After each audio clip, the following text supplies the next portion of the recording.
अयोध्या के दर्शन कर धन्य हो गए विदेशी क्रिकेटर। विदेशी भी मानते हैं भगवान राम है सबके सरताज।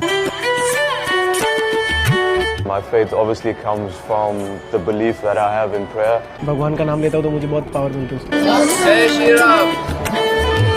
Very grateful and very blessed and privileged to have the opportunity to experience something like this today. Coach Justin Langer और जोंटी रोड्स के नेतृत्व में आयोजित इस आध्यात्मिक यात्रा के सहायक कोच एस श्रीराम, खिलाड़ी यश ठाकुर, प्रेरक माखड़, मयंक यादव, रवि बिश्नोई, दीपक हुडा शामिल रहे। हिंदू मजहब को आए हुए तकरीबन 200, 300, 400 साल हुए। इस्लाम को आए हुए ठीक है, जितने नहीं आप देखें, आप हिस्ट्री थोड़ा सा अगर जाने, ठीक है, तो सबसे पुराना जो मजहब है शायद ये हिंदुइज्म ही सबसे पुराना मजहब है। इंडियन कल्चर की तारीफ करी है, प्रभु श्री राम तो ही इंडियन कल्चर है। साउथ अफ्रीका के खिलाड़ी केशव महाराज ने अयोध्या में रामलला के दर्शन किए।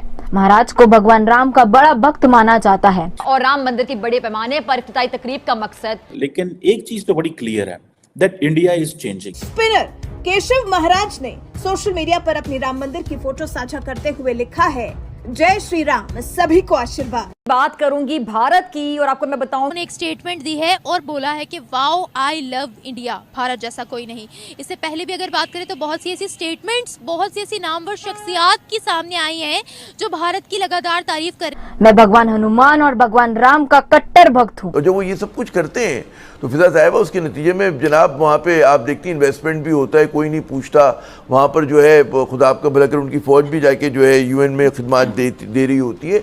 तो इसको सालों के लिए, डेकेड्स के लिए, बरसों के लिए नहीं बल्कि सदियों के लिए बनाया गया है।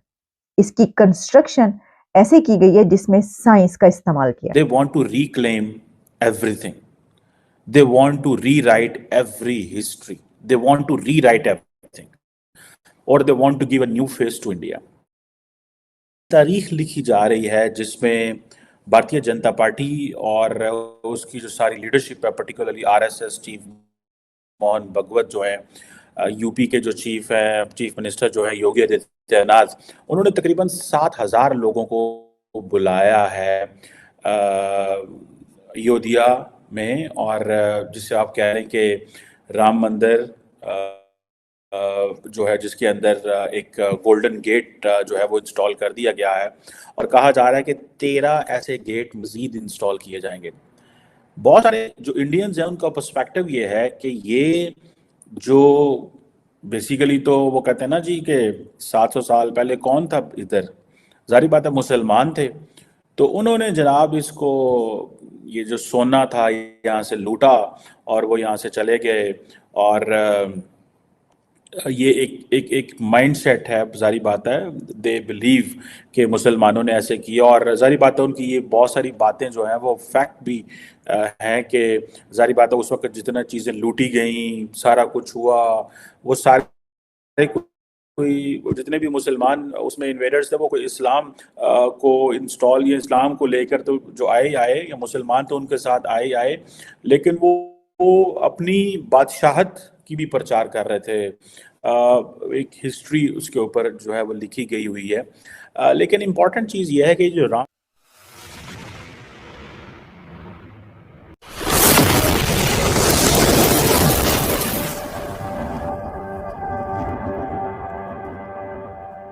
टेम्पल है अयोध्या के अंदर, ठीक है जी, जिसमें मैंने बताया कि एक गेट तो उन्होंने गोल्डन गेट लगा दिया, कहते हैं इस पे मनो टन पता नहीं कितना इसके ऊपर सोना जो है वो लगा हुआ है। कोई 46 डोर्स जो है वो लगाए जाएंगे, कोई 42 डोर्स जो है वो गोल्ड कोटेड होंगे। ये क्यों इतना सोना लगाया जा रहा है? ठीक है, 2 पर्सपेक्टिव हैं, 3 पर्सपेक्टिव हैं। जैसे फॉर एग्जांपल मैं देख रहा था कि भारत की कई जो पॉलिटिकल पार्टीज हैं या जो पब्लिक है वो ये कह रही है कि इलेक्शन का दौर है और ये एक लीगल बैटल जो उस वक्त उन्होंने हुकूमत ने जीती थी, so they are getting into it, एक पॉलिटिकल एडवांटेज लेना चाहते हैं। लेकिन अगर आप देखें बीजेपी और आरएसएस का माइंडसेट देखें तो there is one simple thing, they want to reclaim everything, they want to rewrite every history, they want to rewrite everything or they want to give a new face to India। ठीक है जी। अब कहा जाता है कि जितने gold assets थे लूटे गए तारीख के अंदर, वो सारे के सारे हम तो बड़े अमीर थे, हिंदूज बड़े अमीर थे, इंडिया बड़ा अमीर था, कुछ मुसलमान ले गए, कुछ गोरे ले गए. This is what is being told, said. Much of that is right, frankly speaking. Many people may not agree, but this is a story. If you just get out of this mindset कि आप हिंदू, मुसलमान, सिख हैं, ईसाई हैं, आप इससे ज़रा बाहर आ जाएं, you can say कि हाँ. लेकिन एक चीज़ तो बड़ी क्लियर है, that India is changing, and that India is changing in the favor of a political party. That India is changing in a favor of the way Prime Minister Modi और उनकी जो पार्टी है वो जिस तरह लेके जाना चाहते हैं, उसमें वो कन्वर्ट जो है वो हो रहा है. और बड़ी उसमें उनको क्लैरिटी है और सबको समझ है कि क्या होना है और क्या होने जा रहा है. अब फॉर एग्जांपल अयोध्या को जिस तरह कुछ 7,000 के करीब, आपको पता है, जो लोगों को इनवाइट किया जा रहा है, 7,000 के करीब पॉलिटिशियंस, बॉलीवुड सेलिब्रिटीज हैं, क्रिकेटर्स हैं, इंडस्ट्रियलिस्ट हैं. क्या बताना चाह रहे हैं बॉलीवुड स्टार्स को प्राइम मिनिस्टर मोदी? एक सवाल आता है ना कि क्या बताएंगे. क्रिकेटर्स को क्या बताना चाहते हैं विद दिस, इंडस्ट्रियलिस्ट को क्या बताना चाहते हैं, और ये किसको, मतलब ये सारा सेलिब्रिटीज को, पॉलिटिशियंस को क्यों बुलाना चाहते हैं? तो just telling that this is new India, but start living with this. अगर फॉर एग्जांपल इस जगह पे मस्जिद बनती तो वो हम गिरा दी गई थी 1992 में. अब हमने सुप्रीम कोर्ट से बैटल जीत ली है, अब ये मंदिर बना है. आप देखें, ये पब्लिक मनी से हमने सोने के गेट लगा रहे हैं. So we are having the India back which was in the original shape centuries ago. ठीक है, सो ये वो एक, लेकिन let me tell you one thing, they are not just selling religion, they are not just, जो कल उन्होंने गुजरात में किया vibrant Gujarat summit, it has nothing to do with the religion, that was only about. India की तरफ से ये कहा जा रहा है कि आफ्टर 500 ईयर्स, 500 साल के बाद अब वहां पर हिंदुओं को ये मौका मिला है कि वो वहां पर राम टेम्पल के अंदर दाखिल हो सकेंगे. जो मॉस्क थी वहां पर, बाबरी मस्जिद का मामला बहुत ज्यादा चलता रहा. आप जानते हैं 90s में तो पाकिस्तान में तो ऐसा हर इशू पूरी दुनिया में कहीं पर भी हो तो आपको पता है कि वहां पर तो प्रोटेस्ट जरूर निकलते हैं जी.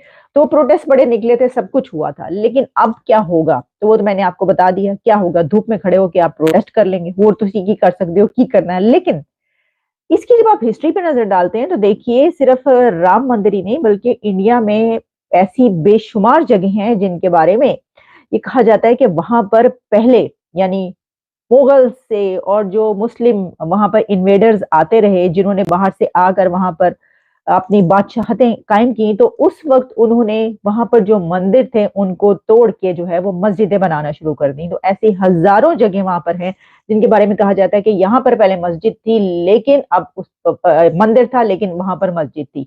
तो उसमें से एक बड़ा जो राम मंदिर कहा जाता है उस जिस जगह पर था, इसके ऊपर वहां की सुप्रीम कोर्ट का फैसला ये आया था कि इसको जो है ये हैंड ओवर किया जाए और यहाँ पर मंदिर दोबारा से जो है इनॉग्रेट किया जाए. 22 जनवरी को ये होने जा रहा है और जालिम मोदी आ रहा है और वो क्या कह रहा है आप खुद सुन लीजिए. कि प्रभु राम की नगरी से प्रार्थना कर रहा हूं, मैं 140 करोड़ देशवासियों को हाथ जोड़ करके प्रार्थना कर रहा हूं कि आप 22 जनवरी को जब अयोध्या में प्रभु राम विराजमान हो, अपने घरों में भी श्री राम ज्योति जलाएं, दीपावली मनाएं. तो यानी फैसला ये हुआ कि जिस दिन. Thank you for watching. Please subscribe, like and share and press the bell icon.